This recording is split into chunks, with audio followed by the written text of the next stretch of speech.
Good evening. I'm so sorry. Good evening, everyone. Welcome to Walk With Me, Black Voices Reflecting on the World Today. I'm your host and moderator, Kasey Davis, and I'm so excited that you are joining us tonight for an amazing conversation to celebrate Black History Month.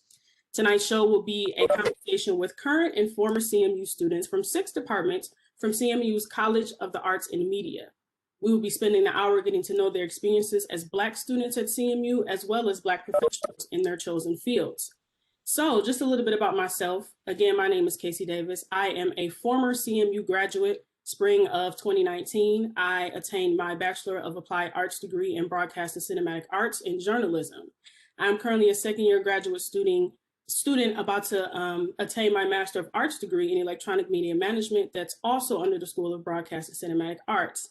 I am a second-year graduate student and assistant who teaches audio production to many sophomores, juniors, and seniors in the BCA department. And I also host a couple of shows here on CMU's campus. So I was asked to moderate this conversation tonight. And before we get the conversation started, let's get to know some of our panelists. So when I call your name, please state your name, your year, your major, and why you chose this profession. So let's start with Becca. Hello, my name is Rebecca Rose Mims. I am a senior this year. I am pursuing a Bachelor of Fine Arts in theater with a concentration in acting and directing. And I chose this, I'm 21, and I chose this profession because I think that theater teaches compassion, and I think that's the most important thing that people can learn is compassion. So, hi. Thank you so much. Alex. Hello, my name is Alexandra Mapp. I go by Alex. I recently graduated from CMU back in May of 2020, so a little pandemic graduate over here. But I graduated with my Bachelor of Applied Arts in Art with a studio concentration. I mostly do printmaking and painting, and so that's where I am at. As far as why I chose the profession, I I like the duality of control and freeness, if that makes sense. And art is very much that balance and battle sometimes. So, yep. Beautiful, beautiful. Thank you. Carlos. Hi, my name is Carlos Clark. I am in my last semester, finally, after 6 long years.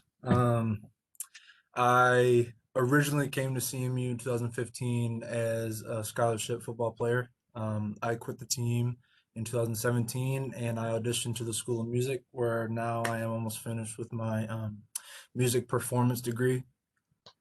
Um, why did I choose music? Well, I've always loved music. I think we can all agree to that. We all love music.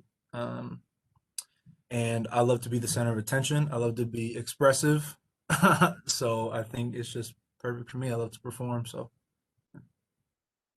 Beautiful. Thank you. Chania.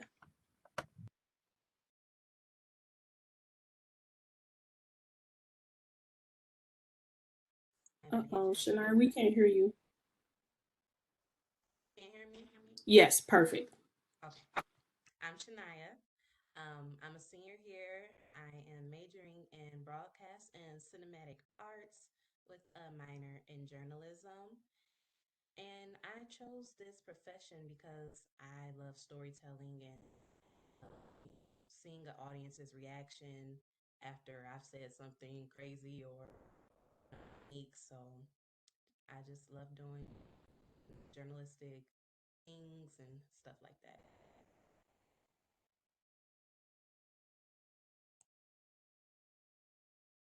Square, let's go with you.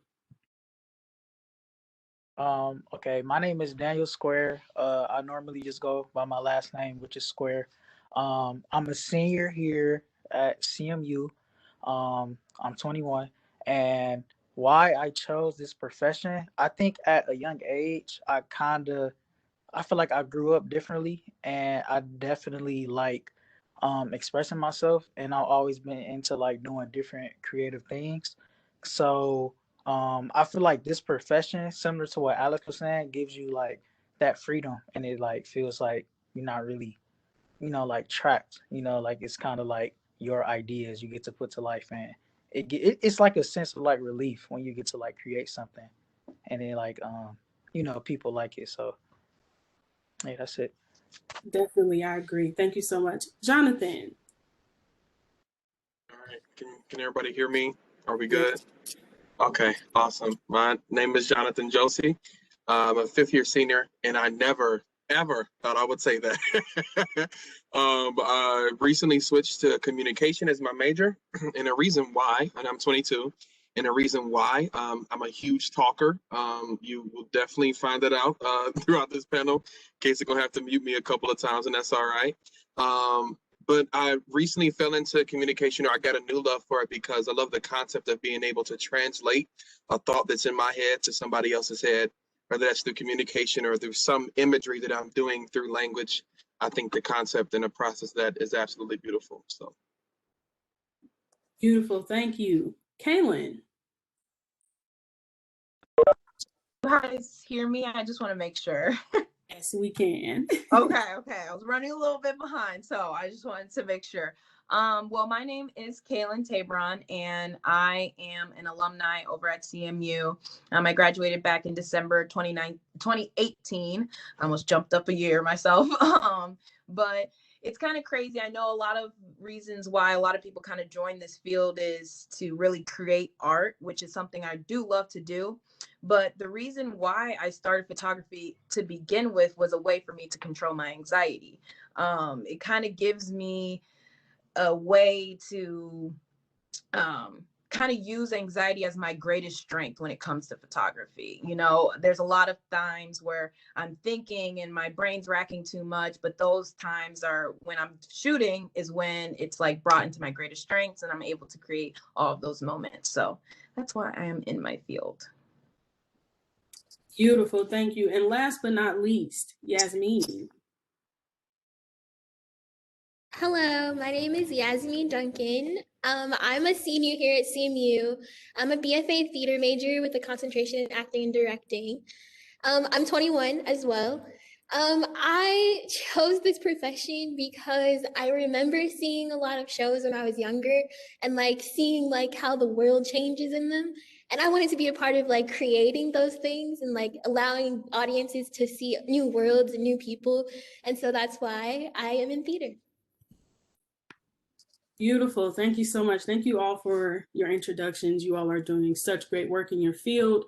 We all can relate in some way, shape, or form with the art that we make and the content that we create. So just beautiful. So let's get the first question in. I want some of you all to open your mic, if you don't mind, and share a little bit about your experience as a person of color in general, and more specifically as a student here at CMU in your profession.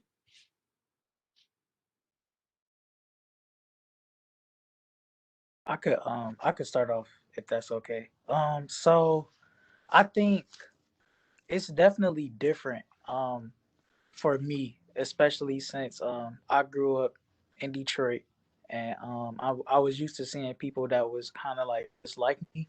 So coming to college was definitely like a culture shock for me, but specifically within BCA in Detroit, it's more so one dimensional in what you can do when it comes to like being creative and doing certain things. It's literally only like a couple things that you grow up knowing that you can do when you know how to like use a camera or like when you're good at audio and stuff like that. So I think coming here definitely like broadened my vision on what I can do with it, but it still was different in a good way because it wasn't a lot of representation. So I kind of like adapted to it in a way, but then I was able to also go home and like educate like other people, on what more we can do because a lot of people don't know like these different things. Well, thank you. Carlos, I seen you raise your hand. Go ahead.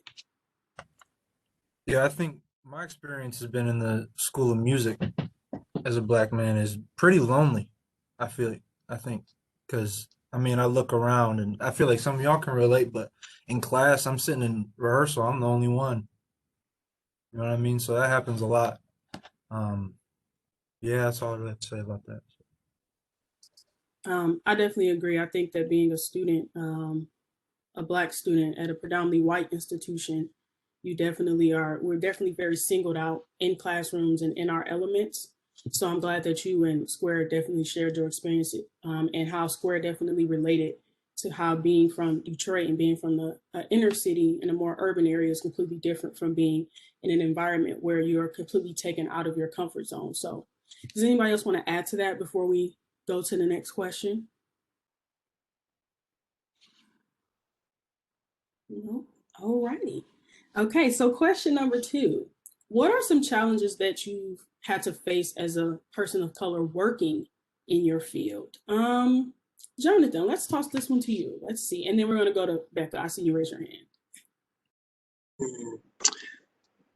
I got to think about this one for a minute. I haven't had a lot of obstacles, I would say, specifically coming from or being a person of color, which is definitely, I think, maybe rare in a sense, because I know some of my counterparts may have had different experiences. And I just think that's, essentially my experience. But I do think one thing that I wouldn't say necessarily a challenge, but it's just something interesting I've noted is, don't take this the wrong way, I'm not trying to be too arrogant, but I feel like being a person of color, coming from, Detroit, born and raised in Detroit as well, single parent household. And we weren't poor, but we were occasionally poor. So my mom would get her paycheck on Fridays and, she said, get your shoes on. We go to the store and we be good for about a week. But that next week is when we own beans and stuff like that. So there was some fluctuation with, in terms of food on the table. And going into workplaces, I've noticed that I carry that humility with me that my other white, brothers and sisters may not have because of their different experiences. And I wouldn't necessarily say that's a challenge, but that's one thing that I noted is like, I'm super grateful for being here, even if this isn't a job that I see myself in. And I noticed other people were very quick to complain. And I'm like, what? Like, this is amazing, because I know that opportunities are rare for people of color who actually want to pursue them and get there as they are for, my white brothers and sisters. So that's just kind of one thing I, wouldn't say is an obstacle, but just an interesting thing. Well, thank you for sharing that, Becca. Yeah, a couple of challenges that I faced in my field, particularly here at CMU, is not really being able to be in a show with other people of color. Usually we're all fighting for the same role. We're all fighting to be the character that's usually the help. When there are characters of color here, they usually are the help or the slave. So all the Black people here at CMU are fighting to play the help.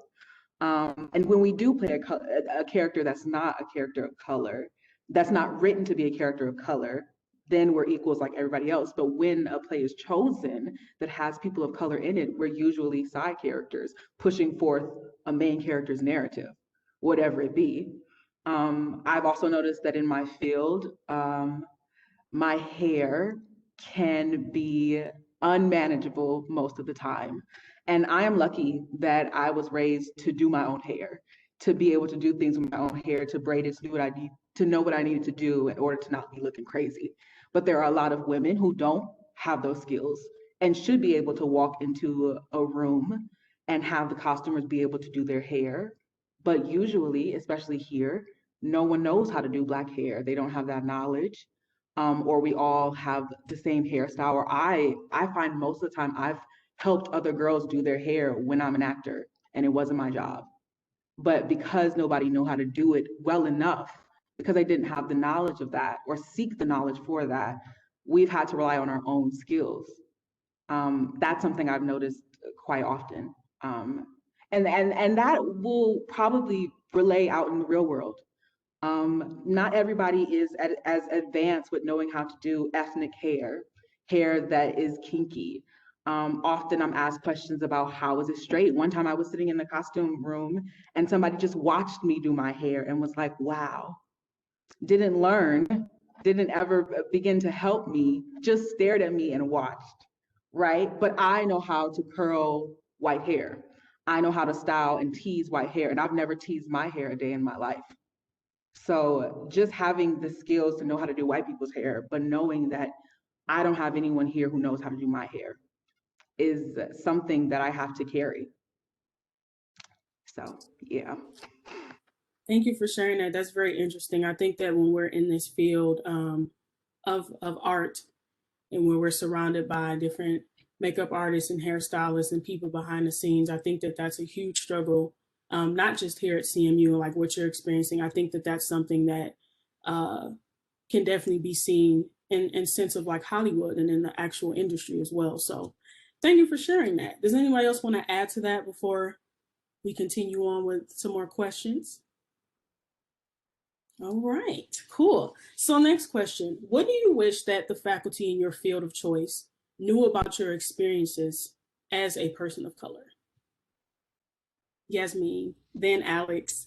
I think I've seen Square raise his hand, but we're gonna start with Yasmeen, and then we're gonna go to Alex, and then we're gonna go to Square. So take it away, Yasmeen. Okay, this is something that I've experienced just over the last couple of years that I've noticed. A couple of my professors that I've had, in an effort to make the students of color feel accepted in the class, included in the class, sometimes it goes a little far, and it almost makes me uncomfortable, because it's almost like you're to speak for everybody that's a person of color within what you're doing, and you're just kind of in this space of where you're like, I know what I've experienced, I can't speak for everybody else, but I know what I've experienced. And so sometimes in class, like getting singled out to answer a question about something that has to do with Black people all the time. Of course, it's great. It's wonderful that, everyone wants to be aware and everyone wants to know things and be educated. But sometimes that's a lot for me as a student of color to every day have to educate other people, especially people who are not people of color, or to have to speak for everyone else a lot of the time. It's uncomfortable, and it can be a lot, and it can be overwhelming, because at the end of the day, I'm worried about me and myself, and getting things I want to get done, and like about my experience and my education. And so sometimes it's a little overwhelming to have to carry the weight of an entire culture of people on your back, when you're sitting in a classroom. Beautiful. Thank you for sharing. Alex. Hello. So I've had mixed experiences being in the art program at CMU. I think the one thing that I wish not just my professors, but all of the faculty that I came in contact with there, I wish they would have known that we hear and see more than what they think we do. And we felt the difference. When I say we, I specifically mean the people of color in the field and in the program, but also specifically the Black students, because just as it was said earlier today, or earlier in the panel, I had many a class where I was the only Black person, and on top of that, the only person of color. And so coming in, you notice different treatment. You notice the change in the mood when you're approached. I've had teachers, or professors, I should say, that were super, peppy and all that when they were walking around the class. But once they get to me and once it's time to critique my work or just talk about it, there's this timidness that comes over, because my work specifically does showcase plus size Black women. And that has been a focus. And so when you feel the timidness, when you feel this unease come over to you, it's like, why are you so afraid to talk about this subject? Because you were just kikiing with somebody else, to be completely honest. At the same time, that is one of the negative parts, but the positive parts stand out as well. And I think that sometimes the professors, they shied away from touching on certain points because they didn't want to be wrong, or they didn't want to be uncomfortable, and they just, it was so tense, and you could hear it, you could see it. And then on top of that, if you stay there long enough, like somebody who has stayed in the building until 5-6 o'clock in the morning, you could hear certain conversations, and when I say these things, I say that very in a very general sense. It's just be more aware of what you're saying to your students. Be more aware of what you're saying to each other, and be more aware of the resources that you have. If there is art that you don't understand and you feel like there's a cultural block, don't get too excited and try to overcompensate because you don't know. But at the same time, don't push it away because you don't understand it. And I think that's a big thing. Yep. Put that there. Beautiful. Thank you so much. Square, did you have something to add to that? Yeah, just something like really like short and quick, but I often feel like in a lot of instances, at least what I experience is that professors or faculty kind of get this impression that like you don't know what you're doing. Like, being a person of color, like you kind of step in and you got years and years of maybe like teaching yourself, or like a parent teaching you, or anybody teaching you, or however you know how to do it. It's just kind of like you always get that first impression of like you have no idea how to do this, so I'm going to show you how to do it. And a lot of times with the majority, it's not the same. It's like they kind of go in expecting them that like they already know how to kind of do it. So it's not, I don't know, I just feel like sometimes it's like a little bit of like extra attention like on a person of color, just thinking like, oh, they don't know how to do it, I'm gonna really show them how to do this, probably not even knowing that they know how to do it, they the best out the class, or maybe one of the top in the class. Like, I don't know, that just knowing that every time you walk into a class, and like other classes, that can be kind of stressful, because it's like you don't want to be that person to be like you just don't want to be like the center of attention. Or I don't want to be like the center of attention going in, like making it known that I know how to do something. Like, I just kind of want to be like in the moment, like, but it always seems like that focus just gets put, it just kind of get put on you, like, no matter what you try to do to really stop it. Similar to what Alex was saying. So yeah, that's it. Cool, thank you. And I think just to add to that really quickly, I think that like you were saying, Square, essentially with them centering you and making it seem as if you need to be the primary focus, as if you don't know what you're doing. I think that they also tend to put us on pedestals and push us harder to make it seem like you have to work 10 times harder than your white counterparts because you're Black, because they think that we don't know what we're doing. So I think along with them centering you, there's also that other side that's like, okay, well, let me make sure that I express to them how crucial it is for them to know this, because we know that you have to work 10 times harder to be recognized or noticed. So I just wanted to add that. So thank you all for sharing that feedback. So our next question is, what kind of support did you see here at CMU that was beneficial? And what type of support did or do you wish was available? And was that support that you received valuable to you as a student of color? Alex, and then Becca. And then I also want to throw really quickly, I also want to throw Kalynn in that question. I want to see what you think about that. All right. So when I first got to CMU, it was 2015, and it was it was interesting. I'll say the difference between the resources provided for people of color in 2015 and then the incoming class in 2016 was completely different, because they had impact that came after. For people who don't know, who are on the call, they have a general orientation that they call Safari, and it's offered to all students. And it just gives you a chance to be here a couple of days, a couple of days before classes start, before everybody else starts to move in, just so that you can get used to the campus and things. But the year after I came, they had impact, and that was specifically for the people of color, and to give them mentors, to actually, set them up in this space where it's like, where these people are, and you're connected to them before you get thrown into, well, not thrown, but you jump into these classes. And so I remember my freshman year being so disappointed, and the only thing I could figure out how to acknowledge what I felt, because I didn't know until, let's say, April of 2016, that there were more than, I shouldn't say didn't know, I didn't see in one collective unit, in one collective space, more than maybe 10 Black people or 10 people of color in one space until April of 2016. And I remember going back to my roommate and I was like, girl, I have found the Black people.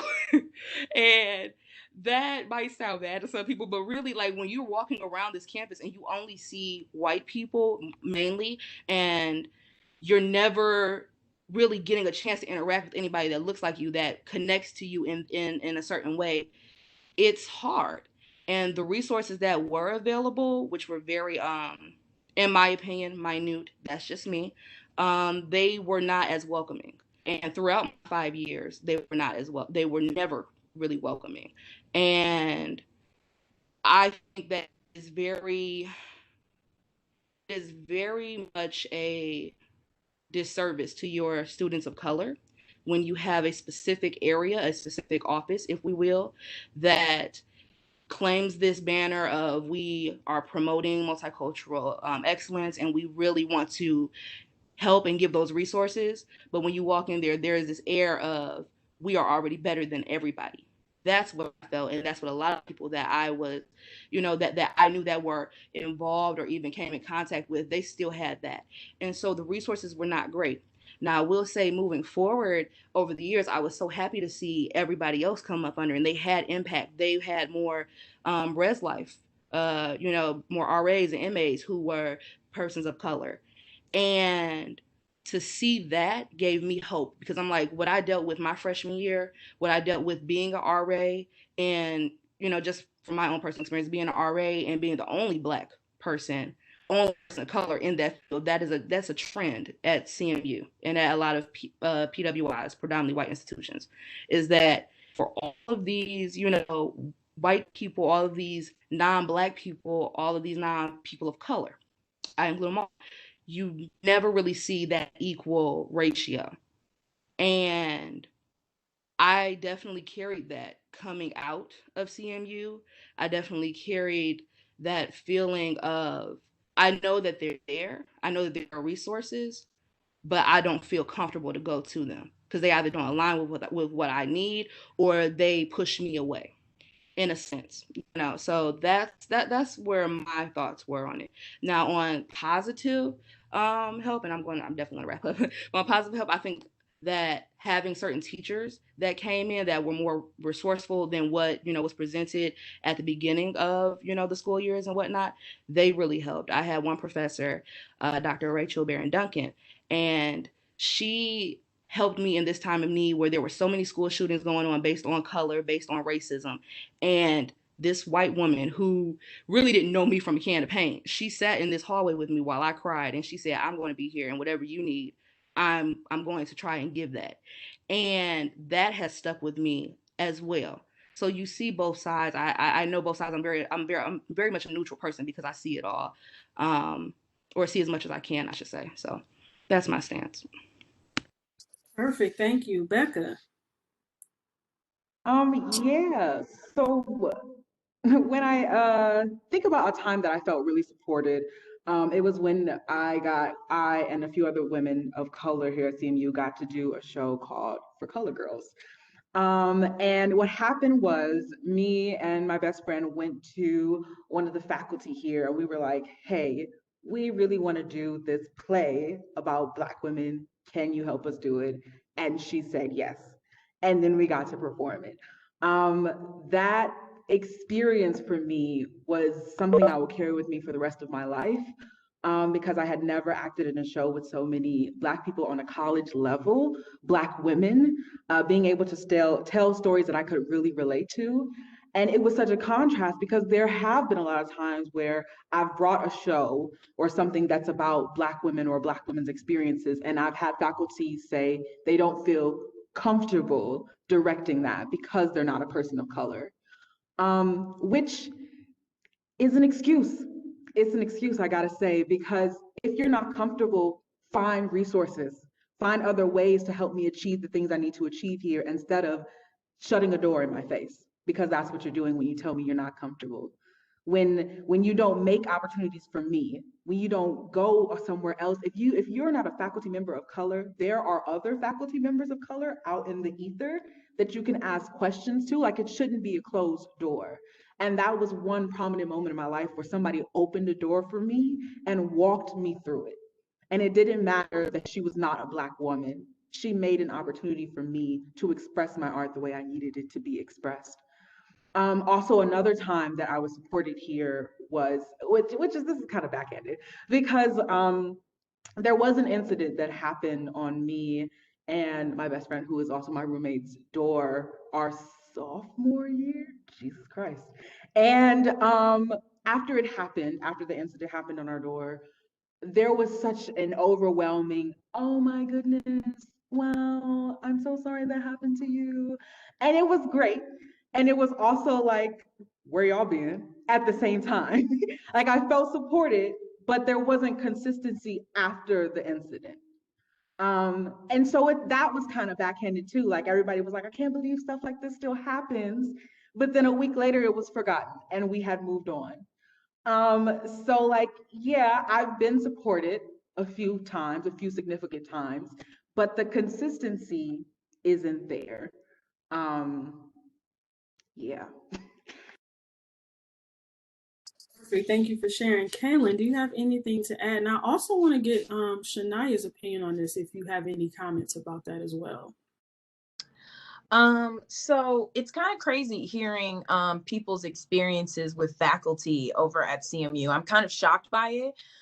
Just because in my personal experience, I graduated back in 2018, I've never had a personal experience with a faculty to where, they made me feel uncomfortable or anything about me being a person of color. I've actually had more experiences outside of college, being a person of color and having to deal with that in horrible situations than I did at CMU. But however, same with what Alex had to say. I mean, mine had a lot to do when I first came to CMU. I started with doing leadership safari. I was not only a member or a student there, but then I also became a guide 2 years later. So I got to see both sides of it. And that was my second year when I became a guide. That's when I saw that they got impact for the first year, as Alex was saying. And it was a really cool program. And I remember one day out of the leadership safari day that impact came to sit with our group. They would like combine the groups together and they just sat us in a circle and we just talked for 15 minutes. There was no like collaboration. There was no talking. It almost felt like we were alien to them. You know what I'm saying? So I guess when it came to impact and leadership safari, I love the fact of impact. I love leadership safari. Both of those programs are amazing programs. However, I think those programs need to be integrated together. And the reason why is because the people of color part. CMU has always had such a huge master poster of, community, collaboration, all of this. But I, throughout my entire experience, have never saw one group come together with another group to come together to create something. I never once saw it. So it was more so like, except with the situation that happened with Rebecca Mims, because I remember me being there vividly during that situation. So once again, apologize for that happening to you and your roommate, because I couldn't even imagine. But throughout my entire experience, I mean, I think that's what I want more people to focus on, especially faculty, is to really try and integrate these groups. Like, you talk to one, you talk to other ones, but you talk to them separately without kind of integrating one another. And you create this divide throughout the entire campus. And I think that is my only biggest issue that came with that. But other than that, I didn't really have much issues with faculty itself.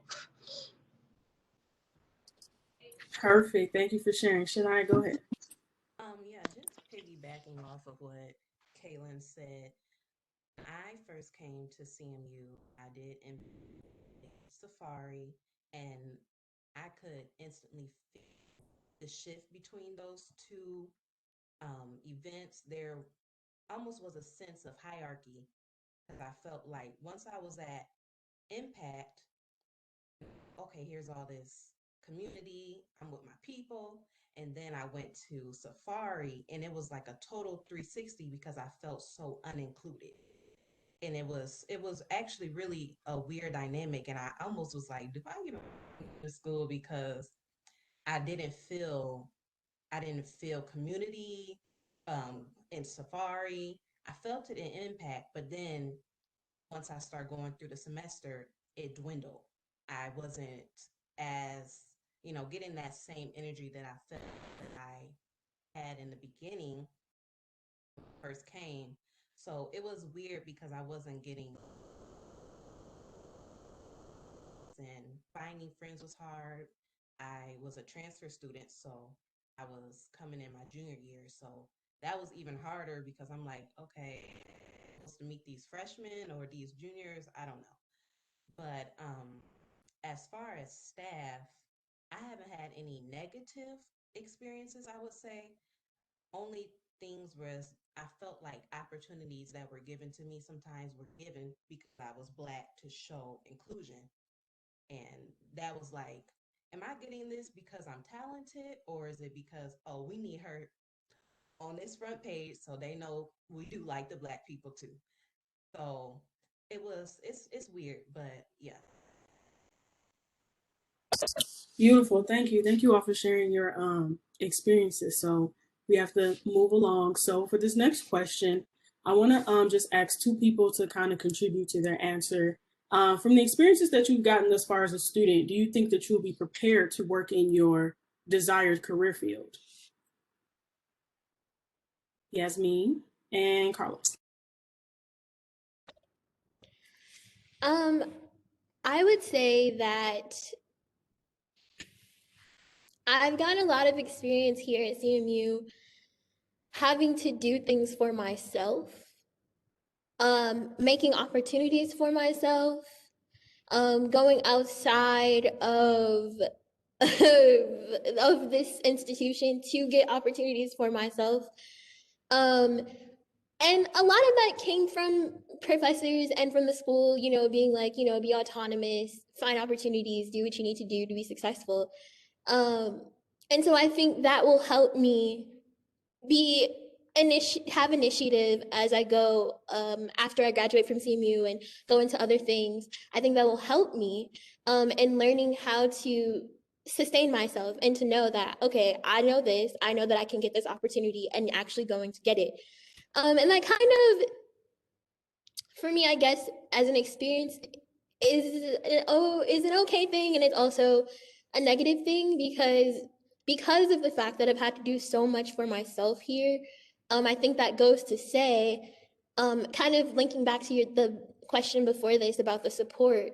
It goes to say that maybe I don't have as many resources and support that tells me, hey, you need to do this in order to be prepared. Hey, maybe try this. Let's put these opportunities in front of you to apply for.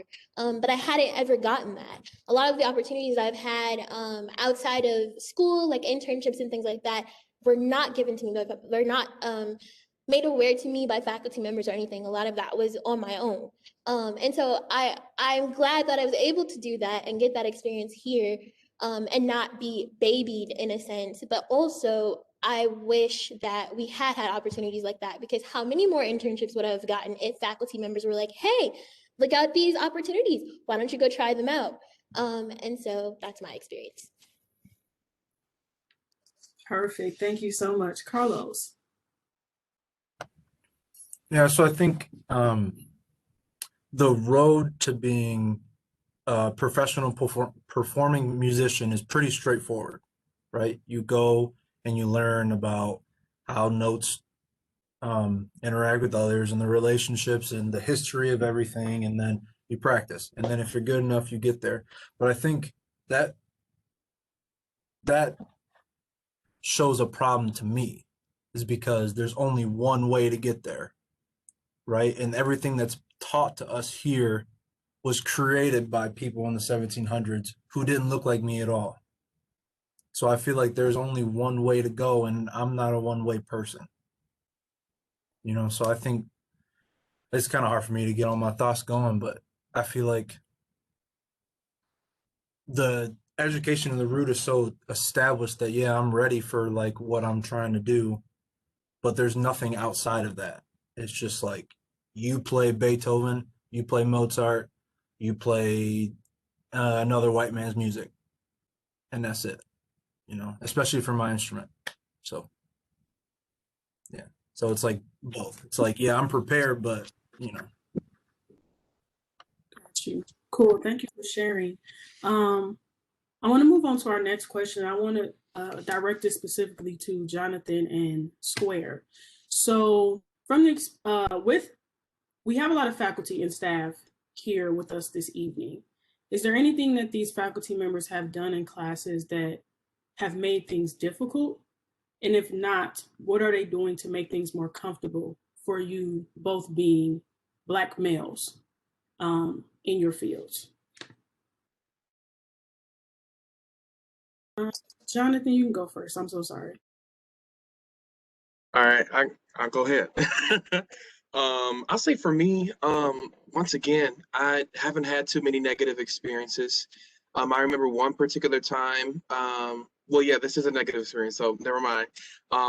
It wasn't directed towards me, but it was a comment that my professor had made about another person of color's nose. Specifically, what happened is she was talking about, I believe, Arabic race, and she was saying, oh, they have this size nose, and then she had pointed towards the individual in the room who was of that race, and then it said, oh, you can see by him in the shape of his nose that he's obviously Arabic, right? So a huge, just like, what? And I was fortunate in that room to have another Black person in the room. And just for some context for those who may not know kind of how things work like that, usually I didn't know the other individual in the classroom who was Black. But when something like that happens, I automatically looked at her and I was like, did you see that? And I didn't even have a relationship with her, but there's still that kind of invisible relationship that's present when things like that happen. So great time outside of the why it happened. But yeah, I would say that I think from her I could say my experience with her was that she just wasn't aware of boundaries and buttons and things that you can't talk about, or not that you can't talk about, but you have to tread lightly and tread with care. But I haven't seen too many experiences with professors, but I'll speak to that particular experience. Cool. Thank you so much. Square, do you have anything to add to that? Okay, so I think the biggest thing with professors, because I never had anything like how Jonathan was explaining, but I think professors kind of don't give us the same opportunities, if that makes sense. I feel like for a lot of people, opportunities come very easy. And similar to like the last question, um, like for us, it's just harder. Like we have to go. Like I shouldn't have to go outside and go to like 100 different things just to get in the same position that like my white counterpart can get in because a professor like help them, just like off rip. Like it didn't take anything. It just took like a simple word of mouth of somebody wanting to do something. But I have to go here, know how to do this, and that just to get right there. And I feel like professors need to like make sure that they're given that same opportunity to like everyone who wants to go in this path. I feel like that's a huge thing that's going on. Like we just completely get overlooked in any conversation that has to do with any type of media or art. So yeah, that's it. Beautiful. Thank you. Does any female want to add to that in your experience being a Black woman in this field, and anything that has been difficult for you in the classroom or that you can relate to? If not, that's okay. I see Becca thinking. If not, it's okay. We can move forward to the next question. But No, You know, I'm very close. I'm not very close to every member of the faculty in the theater department, but I'm close to the faculty in the theater department. So like, you know, I was just not learning in class, but we were just in another class talking about microaggressions and how, you know, when a friend asks you something, and that's not Black, that might be a person of color or white, you answer the question because you love them and they're just curious and they want to know. But when a colleague asks you a question, that's inappropriate. When somebody you don't know asks you a question or decides to touch your hair, that's inappropriate. And you know, these microaggressions just happen all the time. And I've had, you know, faculty talk to me about my hair, friends in the department talk to me about my hair and my outfits. And, you know, with me, I'm like, I know you and I have love for you, so it's fine. But in the back of my head, I'm like, I hope you don't take that energy to somebody else who doesn't know you. I hope you're not as free with the hair touching and the pumping of my puff with someone who doesn't already love you. And I don't feel like, and sometimes I feel like maybe I should have a conversation with them about how comfortable they are with asking me about questions about my ethnicity. And maybe they should just keep that comfortability to people they know. But I'm also like, do I need to have that conversation with you? Is it my responsibility? Is it not? Because I've let them become comfortable with this, become comfortable with asking me these questions because they need to go somewhere. And if I'm going to have that burden, well, fine. But like, also, should I inform them that like, maybe don't go everywhere with that. Everywhere is not a safe space. Go to the people you know. It is just interesting. And very recently, you know, I've had faculty members say stuff and I'm like, if you said that to anybody else, they probably be mad because I love you. I know it's from your heart. And I don't feel like having that conversation with them about don't say that to nobody else. Right. So it just puts you in an interesting position. Interesting. Thank you for sharing your perspective. We have two more questions before we end this wonderful conversation for the night. So the next question I'm going to ask is, being where you are now in your prospective career fields, what do you hope to see in your future in terms of your chosen field and the aspects of adding more representation and diversity? And is there anything from your experience at CMU that you want to bring with you to make those changes or new creations when you become successful? Jonathan. Yeah, I like that question. I think one thing that I would love to see different, and it's not an easy answer because it requires critical thinking. And I'll preface that and then I'll go into my answer. But I think that if we're going to make any type of change, that's not going to be easy. It has to require thinking. It has to require cognition. It can't be something, oh, okay, that's wrong. Like, that's not usually how great change occurs. And I think I'll just say this, and I understand that people might disagree. That's what we're here for. And I think even with that, it'll show a lot of diversity amongst thought patterns within the Black community as well, which is why people shouldn't stereotype us or, place labels on us because we all think differently. But I think one thing that the general, I guess, consensus, if you will, or advice that I would kind of give to white brothers and sisters is to learn to be emotionally intelligent. And I say that when it comes to handling conversations with Black people, people of color, is you have to be careful about the assumptions you make. Here's where the critical thinking comes in, right? It's not safe to assume that all Black men, are violent. I'm 6'2", over 300 pounds. I know automatically if I walk into a room with a hoodie on, it's gonna be some people in there who are gonna be scared. That's just automatically, right? But what I have to do, or not what I have to do, but what I know I have the opportunity to do, take off my hoodie, show them my work clothes, show them my genuine personality, and then they'll begin to change their stereotypes and they'll begin to adjust those things. But I think once again, it goes with being sensitive, not making those assumptions. But I think another assumption is good to make that Rebecca pointed out. It's not always wise to assume that you can do anything that you want to with Black women's hair, right? So this is an area where you have to think critically.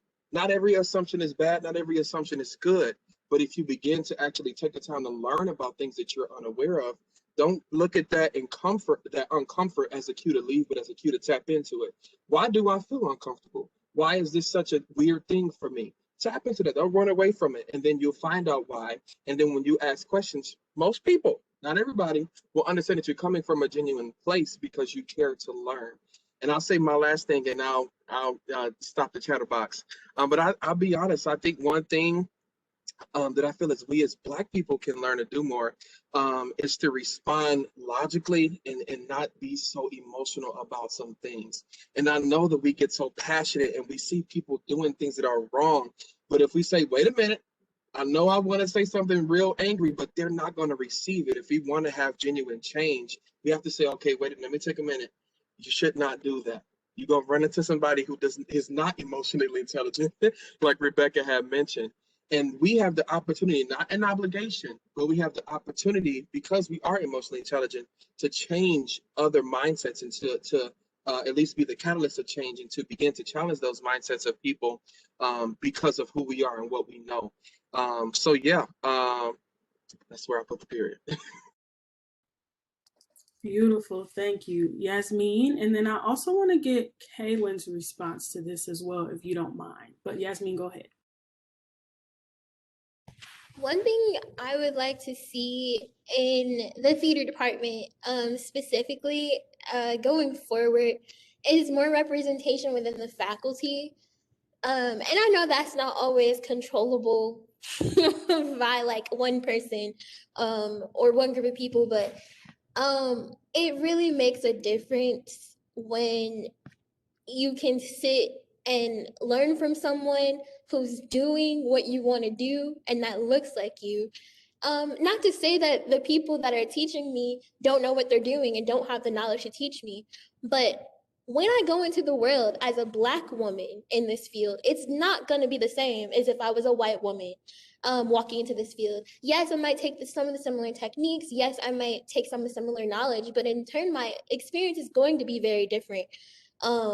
And so I just think that the representation definitely needs to be there. And even if it can't be there physically, like physically having faculty members of color into departments, as faculty members, I think there needs to be a sense of cultural competency and actually going out to get the resources and learning these things for yourself so that you can bring them to the students in the classroom. So maybe that means looking up a YouTube video, like a TED Talk of a person of color that's in the field and playing that for the people in your class. But really understanding that it makes a difference and we are paying attention and it makes an impact on how we learn when we're in class. Perfect. Thank you. Kalynn. Hi. Once again, it's different, my responses. Right now, I am currently running my own business. I graduated with a bachelor's degree in photojournalism. So I decided to start my own business called Tabron Studios, which is a whole like different realm of different things. I'm trying to kind of narrow it down now. But in the process of running my business, I guess it's more so for me, more it is for others, but I want to make other people aware of the world around them. I feel like a lot of people put themselves in this bubble and they are kind of afraid to go out of it at times. And with me and my anxiety, I have generalized anxiety disorder. It's basically like severe anxiety. So I'm kind of anxious all the time. But the reason why my anxiety got me into photography is because my thoughts kind of went silent. And I believe, and correct me if I'm wrong, people in the chat, but growing up, I feel like mental health is something that's not talked about within the African American community. I feel like a lot of the times people portray us to be those strong, like aggressive people, but it's because personally for me throughout my life, I was kind of told to always be that way. I was told to keep my mouth shut. I was told to keep it straight. I was told to try 3 times harder than the next person in order to get what I needed to get. And there is no room for crying. There's no room for having not to be able to focus or anything like that. So that's why I wanted to take my anxiety and use it as a way to kind of show people, like, you can express yourself, you can learn from other people, you can grow. And I think that's what the experiences from my field is going to take from me. Because I remember being in Ken's class, I know he's on here. I had plenty of photo stories where we would consistently be going to different people's houses, kind of knocking on their door. I did a photo story on someone who was living in homeless shelters throughout the entire day. You know, I did a photo story on a farm family. I still do photo stories today. I have a whole series 0 to 100 that I'm doing, but just overall, I think the lesson here is just kind of being able to listen and also express yourself. Because I feel like as a person of color, a lot of people don't do that because mental health is kind of looked down on. And that's what I want to advocate for going forward in my future. Beautiful. Thank you. Jonathan, I want to let you add, but before we go to the last question, I also want to input Chania's opinion on this and see what her thoughts about this is. But go ahead, Jonathan.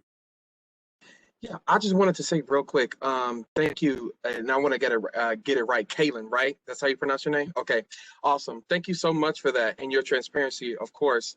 I think one thing that's interesting that you talked about is just this weird stigma that is placed on the Black community to be stronger than we actually are. How was that possible? Like, if I go to the gym and I know that I can only lift a certain amount and somebody turns it up, I'm not going to be able to lift that. So how was that actually possible to do that? The thing is, it's not possible, and we tend to hide, or we're told to hide these emotions and just bottle them up and not express them. And I think from my experience, I was always an emotional kid. I was not the average boy. I was very flamboyant. I spoke with my hand gestures. I talked a lot. I sang, like I still sing. So I was just this weird, unorthodox Black kid who had all these emotions and sang Aretha Franklin and Mariah Carey like nobody's business. They were like, what's up? Hey, is you okay? And that's what happened. That was the experience. What do you think about people like that who don't fit that cookie cutter, a man led by logic format? That is a very difficult position to be in. And we have placed this standard amongst ourselves, so however, wherever it came from, that is unrealistic and impractical to have. And I think, just thank you so much for that, because we don't talk about mental health, enough in the Black community, and how we have to really do a lot of unlearning. I know I can't be grinding all the time. That's impossible. Burnout is real. And I know you got to grind. You got to keep it going. Stay in your bag. I'm tired of the bag.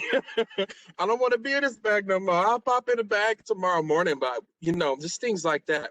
And I just want to touch on that real quick. Thank you. Thank you for letting me say that, Kasey.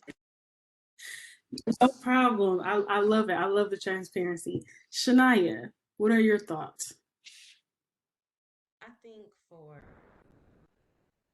to my field that yes, representation is so important. In the school of BCA, I don't see a lot of representation. And when I got into audition class, Kasey was the first teacher GA that I had experienced at Central. And when I say that, like, lit my whole heart up, that was like, okay, I needed this. Now I see why I need to see more of, people like me, because that kind of gave me the encouragement to, like, okay, she doing good. I can do good. Like, it was like, okay, this is great. And then this semester I got my first Black professor, and she's just the sweetest elderly lady. But just seeing her, and me and her had the chance to talk one-on-one. When you get that support and that love that only you can really obtain through somebody, has the same qualities and culture background as you, feel encouragement that people coming into this field need in order to reach success. So, yeah. Beautiful. Thank you all for sharing your experience, and thank you for those kind words tonight. I try my best as a Black GA, because when I was going through my undergrad, I didn't have that many Black professors or instructors and GAs. So I tried to take what things weren't given to me and opportunities I didn't have, and I try to apply that to the classroom. So thank you. Thank you so much. So our last question of the night, I want to go across the entire board. And could you all let me know and let our listeners and audience know, what is some advice that you have for students of color who want to be in your chosen field of work? And what would you like your audience to leave with today? So the first person I see is Chania, and then it's going to go over to Jonathan. Just stay encouraged, try to find that support system that you need in order to get the job. To rest, take that day or take them days to sit back and reflect, because those are really necessary. Like you said, Jonathan, burnout is real, and I have felt it, and I wanted to give up so many times, but just stay in the course, and that's pretty much it. Just stay the course. Perfect. Thank you, Jonathan. All right, once again, I know y'all tired of the preachers. I'm gonna try to keep it short. Balance is a huge thing. I think that's pretty self-explanatory. Don't overwork yourself, but put that work in. Literally, in order to make it, all you have to do is not give up. That's the only thing. Just don't give up. Don't throw in the towel. You're almost there. You never know who's watching you. I think that's so huge. It's sometimes we, especially people of color, we think we're grinding and we're just sometimes feel alone in that, but you'll never know who is watching you, observing you, who's viewed your LinkedIn profile, who's seen your updates when you didn't think anybody was watching it. You'll never know. So continue to do that. And my thing is just to keep shining. Keep shining. Do not let anybody dim your light. Keep glowing and keep growing. You'll get where you're going eventually, but have patience and have faith and you make it there. So Perfect. Thank you, Kalynn, and then Alex.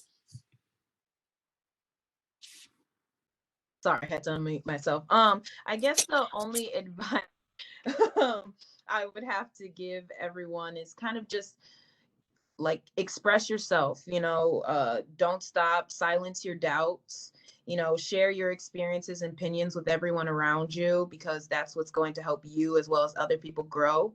And then not only that, but know that you will figure it out. I know the biggest issue is what am I going to do? But it will all come into full circle and you'll be able to be at ease. So just know everything will be all right. Express yourself and just silence those doubts, because that's what's going to stop you. Perfect. Thank you, Alex. And then we have Carlos. And then last but not least, it'll be Daniel. Or Square. I'm so sorry. So definitely just a blanket reiteration of everything that everybody has said, because they're all very, very crucial points to keep in mind as a student of color, because encouragement is a big thing. And if you can't get it from somewhere else, one of the biggest things is to be able to find it in yourself. So I definitely advise for that. But also, like I said, I'm a neutral person. So there are a couple of things. One, as a student of color, especially as a student of color in an art profession, whatever the art is, whether it be performance or studio, whatever it be, challenge your professors. If they, when I say challenge them, let me take that back. Don't be afraid to challenge them is a better way to put it. A lot of times students of color, they can feel intimidated. I felt intimidated by professors, and there is a difference for some people where that the intimidation is because of a background, feeling, or thought, or whatever preference that they have. Don't be afraid to challenge your professors. Don't be afraid to tell them, I know what I'm talking about as well, and my words are just as valuable. Also, being a student of color, especially students at CMU in these fields, find a RSO, find a group of people, find some support system that feeds your artistic creative mind as well as yourself, as well as your soul outside of it. for me, I found Christ Central Choir, and that not only helped me get through certain things I was dealing with, but it also pushed me to be more creative, and it influenced things and influenced my art much more. And then the last thing, and I just love this, one of my favorite professors, Johanna Paz, she always says this: just keep creating, just make it, just make things, just making. That's all it is. Perfect. Carlos. I think some advice I give to incoming students in all arts, I think, is that you're going to learn a lot of things that came before you, right? And that's important. But I think it's also important to know that you shouldn't let tradition wash away who you are. And you should always be striving to inject yourself into the tradition. You know what I'm saying? So I think that's it. Perfect. Thank you. And last but not least, Square. I think I want to leave everybody with, especially if you come from like urban areas, 'cause that's like a big part of like who I am. So the first thing would be just to like survive, you know, just kind of like make sure that you're good, make sure that you're able to even have opportunities in the future. Make sure that like your people good, make sure that you moving right, because that is very important for people of color who come from urban areas. Like a lot of people don't even make it this far, you know, so this is a blessing in itself. And another thing I would say is stay creative, create what you want, step away from the norm, because the norm isn't gonna, it's not gonna be who you are. Like you want to create something that you want to make, something that you're passionate about. So just make sure that you are being you at all times, no matter if it hurts you or if it's gonna benefit you. You have to be yourself. Everything you do won't be something that somebody else, you know, will like, but you just got to stay true to yourself. That's the biggest thing in creating, moving forward in life, going through with different opportunities, learning how to say no to certain opportunities because it don't fit you. Like all of that together will just like really transpire into you knowing who you are as a person and helping you free that creative spirit. So Beautiful. Thank you all so much for those words, your transparency, your advice, your experiences. Thank you all who have tuned into WebEx as well as our Facebook Live. I definitely pray and hope that CMU continues to reach out to former students and current students to have these conversations, not just with African American students, but with other students of color as well, because these conversations are very important, not just for us being in pandemic times, but also just for the representation, the diversity, the inclusion of everyone, especially in the corporate world now. And so I definitely hope that this live goes out. Please like, please comment your thoughts, please share your experiences, share with others. Don't be afraid to sit down and have these conversations with your family, with your friends, and even with strangers, as well as faculty and staff, because it's very important to share how you feel as a student. And it's very important to be able to talk to others and mesh your thoughts and your feelings together to be able to make change. I definitely also want to say before I continue to wrap is that in this field, especially us being media people, art people, we definitely have a lot of shoes to fill, especially with those who are in the field now, who we watch on TV and in movies when they're in their career and their craft, and those who are slowly but passing away. We have a lot of shoes to fill. And I think that we are doing what needs to be done currently to fill those shoes. So I definitely want to say thank you again to everyone who can share those experiences. And like Square said, don't be afraid to come out your shell. Don't be afraid to say no to something that doesn't fit you. And if opportunities are given to you and something does not play out right, don't let that deter you. Just keep pushing forward, keep growing, keep learning, keep moving. One last thing, Denzel Washington said in one of his award acceptance speeches, without commitment, you will never start, but more importantly, without consistency, you will never finish. So keep moving, keep growing, keep learning. See you all at work.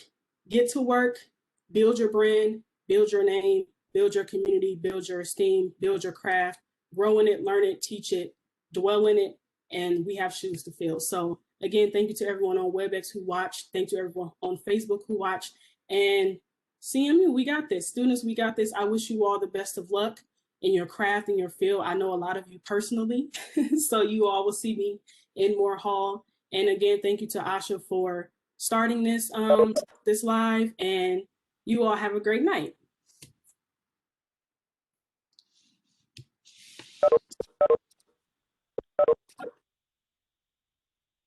Hold on one second, everybody.